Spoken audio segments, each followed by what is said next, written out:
اعوذ باللہ من الشیطان الرجیم، یہ ہم ہمیشہ سے پڑھتے آئے ہیں لیکن ہم اس کی اہمیت بھول جاتے ہیں۔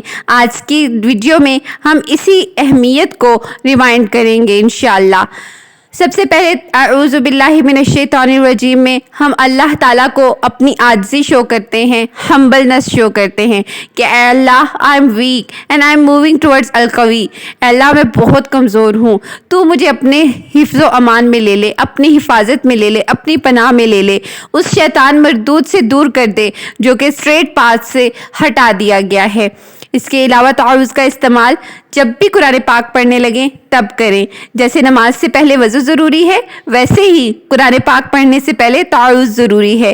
مسجد جانے سے پہلے پڑھیں، نماز سے پہلے یا جب بھی نماز میں دھیان ہٹنے لگے، دنیا کی طرف دھیان جانے لگے، تب اعوذ باللہ من الشیطان الرجیم پڑھیں۔ گھر میں جب بہت دنوں بعد آئیں تب پڑھیں، خالی گھر میں جانے سے پہلے پڑھیں، غصے کے وقت لازمی پڑھیں، اس کے علاوہ وضو بھی کر لیں۔ اور جب بھی چیزیں بھولنے لگیں، ماضی یاد آنے لگے، ڈپریشن ہونے لگے، سستی ہونے لگے، تو سمجھ جائیں کہ یہ سب کچھ شیطان کی طرف سے ہے، اور تب اعوذ باللہ من الشیطان الرجیم پڑھ کے اللہ تعالیٰ کی حفاظت لے لیں۔ شیطان انسان کو سست کر دیتا ہے، چیزیں بھلوانے لگتا ہے۔ جب بھی کسی نیکی کا خیال آئے تو فوراً کوئی چھوٹا سا قدم اس نیکی کی طرف اٹھا لیں، نہیں تو شیطان آپ کو وہ کام بھلوا دے گا۔